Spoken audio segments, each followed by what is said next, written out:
David. Adonai roi lo echsar. Binot eshe yarbitzeni al mei menuchot. Yenahaleni nafshi yeshovei. Yancheni v'maglei tzedek leman shemo.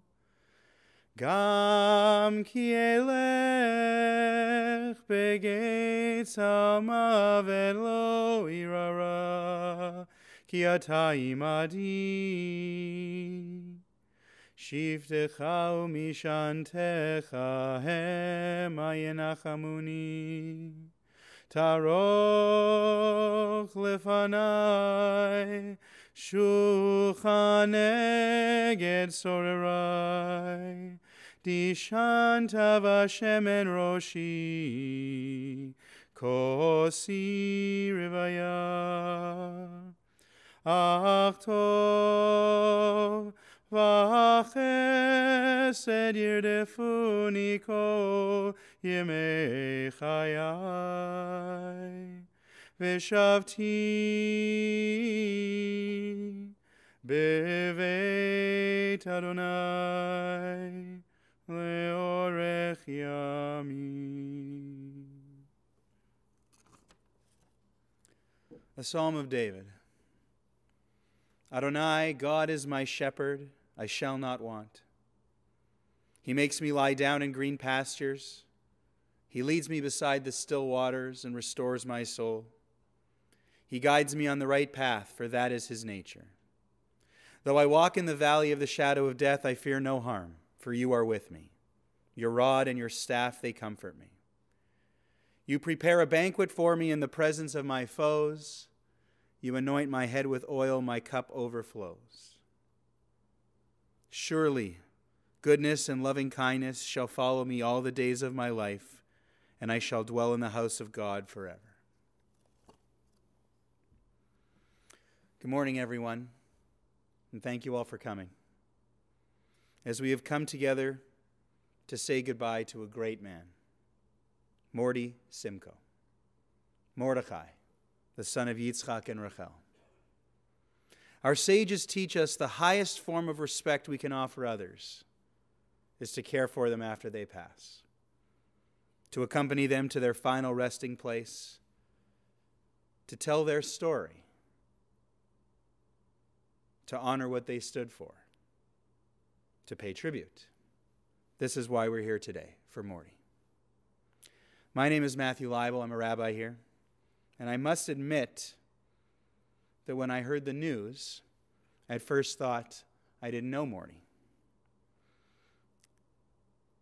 The truth is, I just didn't know him by name. When I was shown a picture, I realized, of course, I knew Morty by face. His kind eyes, his warm smile, his fabulous mustache, and as his sons call it, his kind of clown hair in the back. Morty was an active member of our congregation. And it happens sometimes. You meet people without actually getting to hear their names, and you learn their faces. And so for me, Morty Simcoe is more about a face, a familiar face here at Shaare Zedek. Morty passed away Saturday, the 23rd day in the month of Adar II, in the year 5779 on the Hebrew calendar. He was 80 years old. He will be deeply missed by his brother Barry and his wife Marilyn, and by his sons, Jeremy and his wife Leslie, and Benji, and by his friends, those who knew him, those who knew his story. And that story is the story of a man who was intelligent, introverted, and retrospective, who loved his family, both his parents, to whom he was a devoted son, and to his wife and sons, who were the world to him, who loved people, who was outgoing, social, loved to kibitz, who'd go out of his way to strike up a conversation, and who knew his stuff. You get into a chat with Morty about finances or politics or world events, and you'd see the story of a man who was open and warm, welcoming and friendly, just like his face, who even enjoyed dabbling in the markets a little bit, just a little day trading, who set up a little investment company with a friend when he was in his early 20s, kept that company going into his later years, and really got into trading stocks with the advent of the internet, a little side hobby. This is the story of a man who grew up in Montreal, who was born November 23rd, 1938, the first child of Irving and Rachel Simcoe, who themselves were both Canadians, both born in Montreal. They were the children of immigrants from Europe. Irving ran a family shoe business, a small chain of shoe stores he'd inherited from his father, Max. He and Rachel lived in the suburb of Snowdon and raised their family. Morty's story is the story of a man who was a big brother by 6.5 years to Barry, who was both protective of and kind-hearted to Barry and all of his friends, telling their dad, when Barry was born, that he really wanted to buy his new brother a comic book, bringing Barry along to play football with his own friends, always patient and caring, even when the Simcoe boys, and this happened because they shared a bedroom, were playing pranks on each other. Like, Morty was older, so he'd be out late at night. Barry would crumble crackers under the sheets in his bed. This is just an example, but it doesn't tell the real story. The real story is of two brothers who, despite their age, formed a very close bond. Morty's story is the story of a man who was deeply influenced by his own mother and her difficult journey and battle with mental health. I learned some of this after meeting with Jeremy and with Benji, with talking on the phone with Barry, but also discovering Morty's story, signed just last year in the Jewish Foundation's Endowment Book of Life. A story that tells its own story, between the lines, of a man who could write, who was well-spoken, very competent, very intelligent, who spent more time in his own story talking about his grandparents and their trials, his parents, his wife's family, and his sons, and a little bit about himself, which I think is also very telling. And a story in which he talks about his mom when he was just a young teenager, going in for treatment, 10 years battling depression, the impact that left on him, but also the work she did after. Her resolve, as he put it, to help other adults experiencing similar severe psychiatric challenges, and helping to found Forward House, a nonprofit organization that helped people suffering learn to cope and live independently. His mom worked tirelessly to raise funds for Forward House. Morty's story is the story of a man who met his soulmate on a blind date, the benefit of fate, perhaps. Married her, moved to Winnipeg with her, and lived with her for 30 years. It's the story of the man who was the husband of the late Elaine Thompson, Zichrona Livracha. She and Morty formed a great team. He benefited from someone who was dynamic, strong-willed, strong and compassionate, and could give some direction at home, call the shots, as their sons would say. They were introduced by friends. Morty was living in Montreal, where he grew up. Elaine was from Winnipeg, but working in Montreal as the advertising copy chief for Sears. Apparently, when Morty drove to pick Elaine up and she got in the car, he immediately turned off the radio so they could talk. That always left an impression on her. Morty, in his story, says Elaine reminded him of his mother in that she was beautiful, quiet but with a deep inner strength, smart, charismatic, and passionate. Morty said the clincher for her was when he saw Elaine's relationship with her own mother and her sister Judy. He knew he'd met the right girl. They were married here in Winnipeg, August 22nd, 1976. Lived in Montreal At first, then Toronto for a couple of years, where Jeremy was born, and then eventually to Winnipeg, settling into a bungalow on Montrose Street in River Heights, where Benji was born. A house on a street where the community was so vibrant, so alive, it was like a carnival.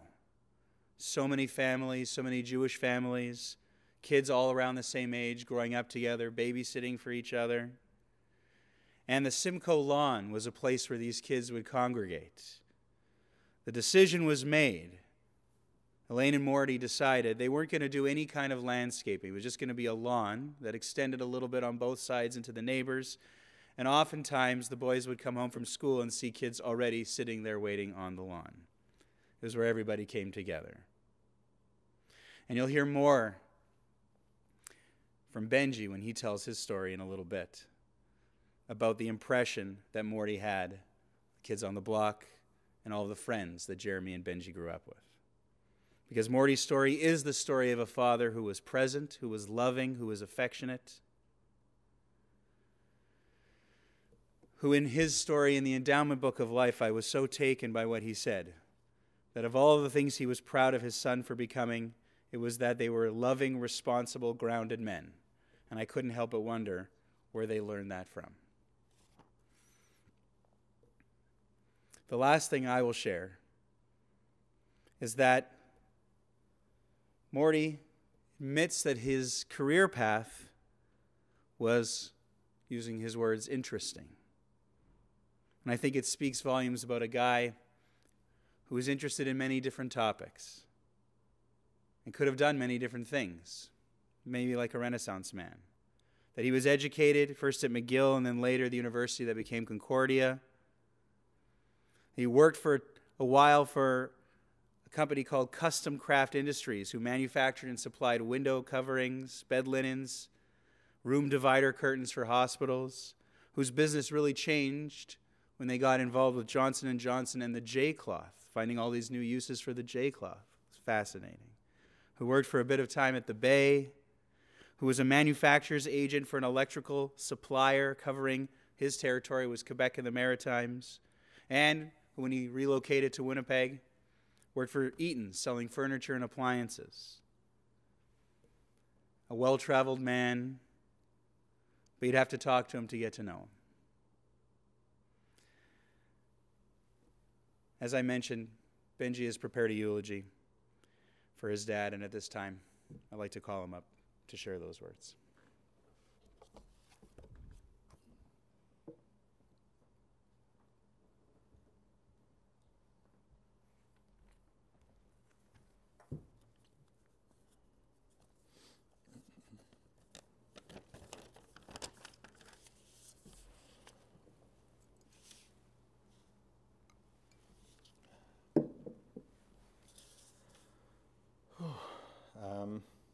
Well, thank you everybody for coming.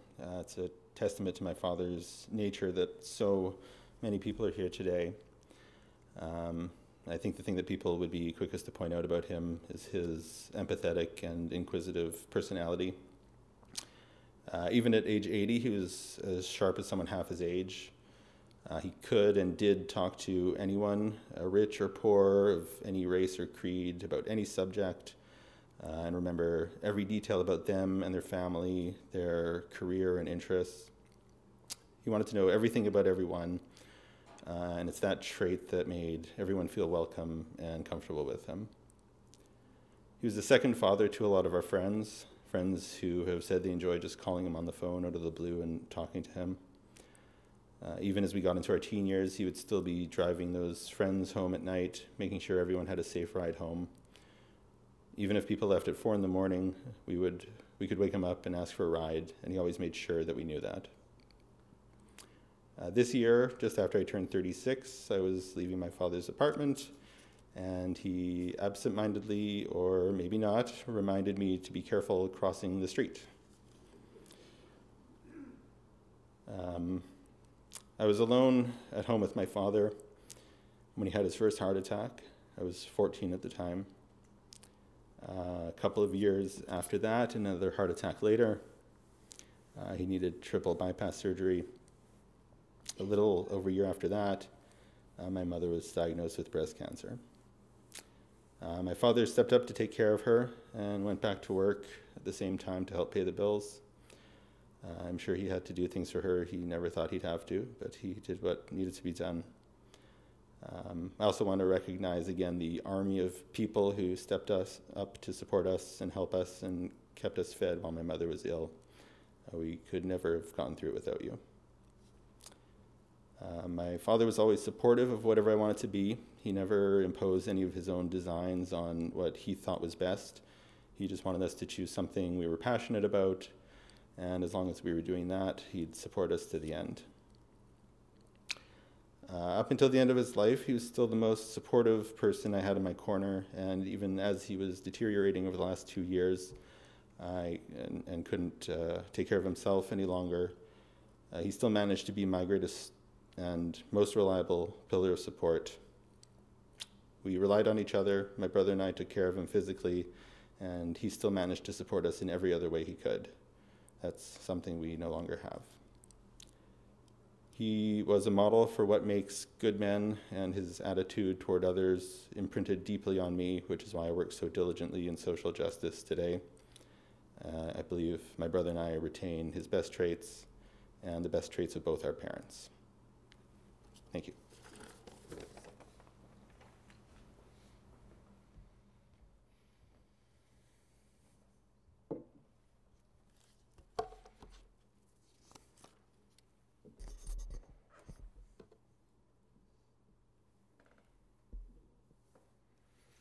Thank you, Benji.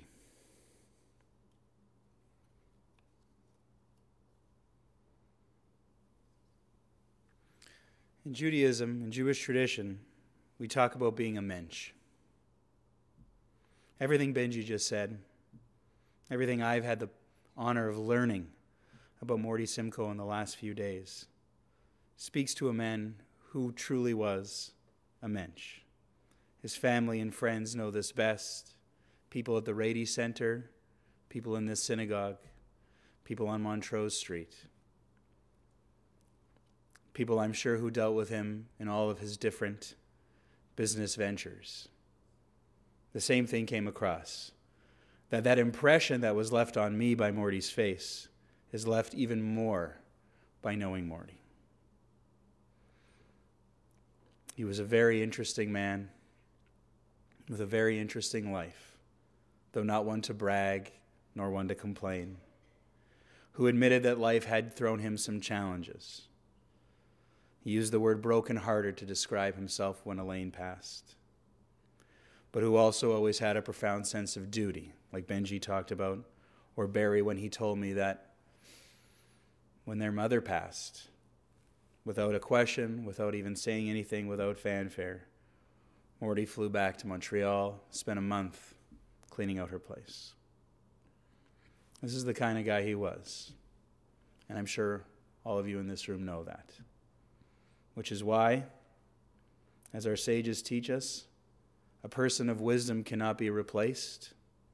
There are places in the earth where you can find iron and gold and copper and silver, but you can't find a person of wisdom. And you just also can't find a mensch. They are rare. They are special. And for all these reasons, not only will Morty be missed, but his memory and the way he lived his life will continue to serve as a blessing, inspiring us to be like he was. Please rise for the El Malei Rachamim.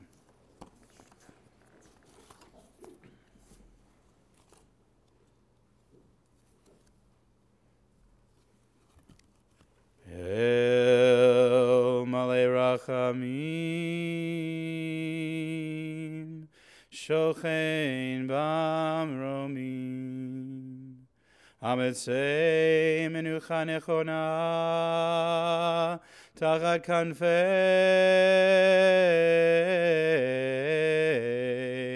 HaShekhinah,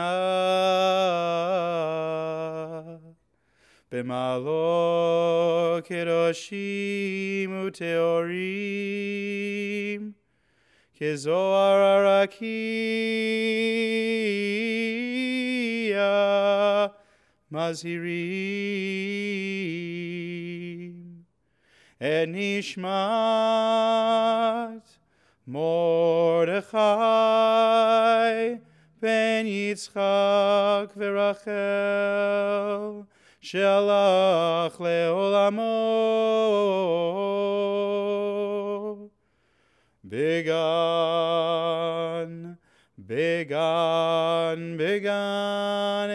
Eden Te Menuchato Anabal Harachamim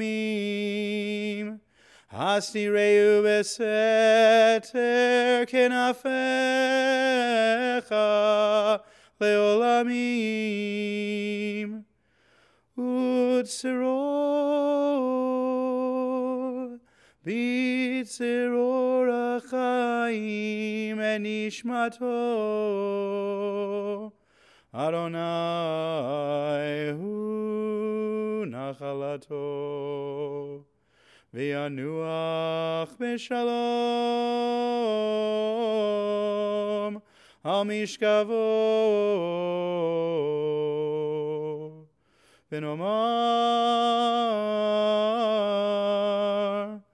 Amen.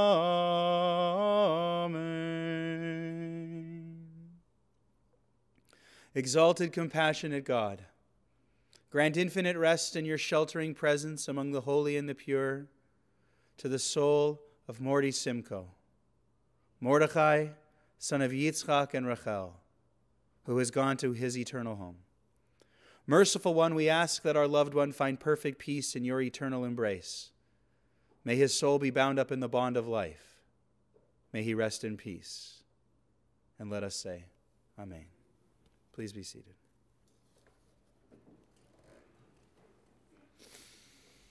I want to thank you again, all of you, for coming. In a minute, we'll be continuing with our service as we make our way to the cemetery. We'll be asking the family and pallbearers to leave by way of the chapel first, and then everyone here, when we open up the doors at the back of the sanctuary, that's when you can go out. We ask that you form 2 rows through the lobby and onto the steps leading out of the synagogue, 2 rows of love and community through which the casket can pass, continuing to build on the ideas we open with of showing the highest form of respect and accompanying our loved one to his final resting place. With that in mind, we encourage everyone is invited to join us in the procession to the cemetery. We'll be driving in caravan fashion with our 4-way flashers on. We go up, the usual route is up Sherbrooke. We go to Logan, turn right on Logan, left at the bridge, over the bridge, Salter, all the way down Salter to Armstrong. Shared Zedek Cemetery is 230 Armstrong. If you do choose to wait here, because after the cemetery we'll be returning for a meal of consolation, if you do choose to wait here, it's about an hour and a half from when we leave to when we finally get back. The meal of consolation is because after we return, our thoughts shift from honoring Morty to comforting his family, the mourners who are left behind. With those people in mind, I want to offer one more story. I don't want to miss mentioning Morty's cousin, Cynthia, with whom he was very close, a special bond, the same age they grew up together. In many ways, Barry tells me she was like a sister to him, speaking on the phone almost every single day, to the point where if she hadn't heard from Morty, she would call Barry in Maryland and find out where's Morty. They were very close. And like so many people here, and especially the people in the family, she's grieving, missing Morty very much. And for these people, we want to come together, not just at the meal of consolation, but also at the Shiva. The family will be sitting Shiva at Judy and Bob Steele's house, 806 Brock Street, beginning this evening from 7 to 9, tomorrow from 7 to 9, and on Friday in the afternoon from 2 to 4. Tonight and tomorrow night, there will be prayers at 7 o'clock. And again, that's Judy and Bob Steele's house, 806 Brock Street. 3 days for visitation for Shiva. The last thing we say is to the family. We offer the words, Hamakom yinachem etchem betoch she'ar avelei Tzion v'Yerushalayim. May you be comforted and consoled May God comfort and console you among all those who mourn or who have ever mourned in our community. Family pallbearers, you may now exit by way of the chapel. Everyone else, we'll wait just a moment. And thank you again for being here this morning. For Morty, thank you.